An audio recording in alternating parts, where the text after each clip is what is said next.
It's the first of 3 straight against ranked foes. The Cats travel to Auburn on Saturday afternoon. This is Opposition Research, brought to you by HKC Roofing. Youth has become experience, and the dark images from a federal investigation have dimmed in the rearview mirror. The result? A potentially historic season on the Plains as Auburn boasts enough firepower to legitimately vie for their first ever Final Four. At times, simply, the Tiger attack is overwhelming.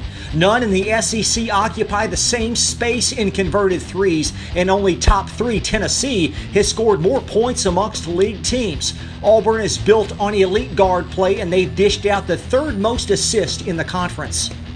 Perched on the outside of the top 10, the Tigers sit at 13-3 and 2-1 in the SEC. Their 19-point drubbing of A&M on Wednesday featured 13 made threes, 4 double-figure scores, and a sizable rebounding edge. On the season, the Tigers are unblemished at Auburn Arena and, in uncharacteristic fashion, display one of the nation's most seasoned rosters. The 3 losses have all occurred to ranked foes, with the lone league dropping in Oxford to surprising Ole Miss. The Washington and Murray wins, both at home, are the most credible, with the latter an entertaining affair as AU put up 55 second-half points to stave off the Racers. Such performance has become a program staple under Bruce Pearl. The 5th-year AU coach continues to sweat his way to the head of college basketball's top coaching table.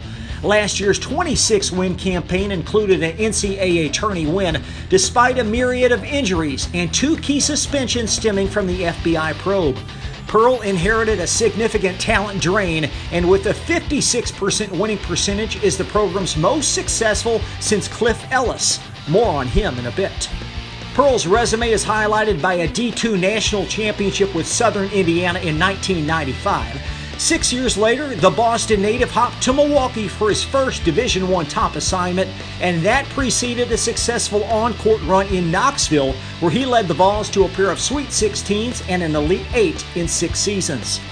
Bryce Brown is the top-scoring Tiger at 16 a game and is the best three-point shooter in school history. The 6'3 senior has drained nearly 300 threes on a remarkably consistent 38% shooting. The Stone Mountain, Georgia product is closing in on 1,300 career points and has made 73 starts. A member of last season's All-SEC first team, Brown has exceeded 20 points on 14 collegiate occasions.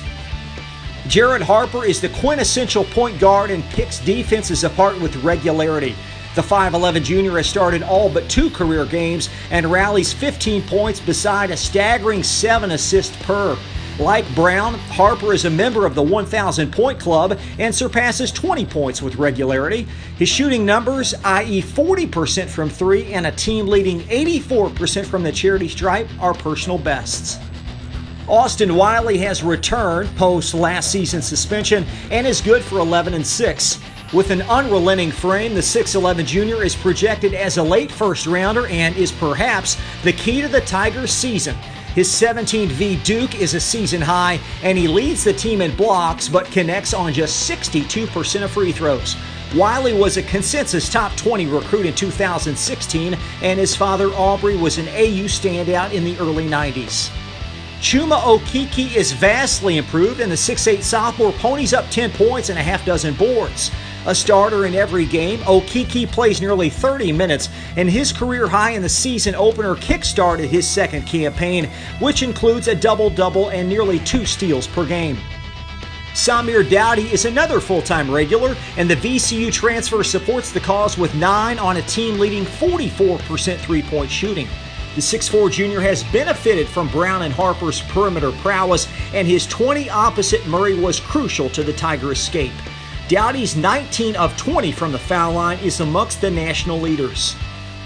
Additional Tigers include athletic rim protectors Anthony McLemore and Horace Spencer, plus hard-nosed defender Malik Dunbar and JC import Javon McCormick in the backcourt. McLemore has recovered from a gruesome leg injury last season and totes 7-5 inside 11 starts. Threes have long been part of the 6'7 junior's game, but he must clean up 21% connectivity from there on the season. While Spencer contributes comparable numbers off the bench, but the 6'8 senior has taken a step back offensively after an efficient junior season. Dunbar wears many hats, and the 6'6 senior brings 9 points and a steady 49% from the floor to the table. He has a season high of 11. With the fresh-faced McCormick serving as Harper's understudy, the 6-footer out of New Orleans averages 3 but had a 14-point showing against NC State last month. Fast facts. While the Tigers are exemplary in many offensive categories, team free throw percentage is not one of them. With E.J. Montgomery opting for bluer pastures, Auburn is just one of 2 Power 5 teams without a scholarship freshman. And although the Cats have dominated this series, the Tigers have won the past 2 matchups in Auburn.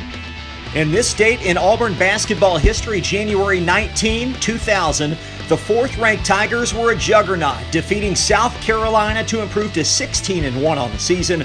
Scott Pullman scored 19 points.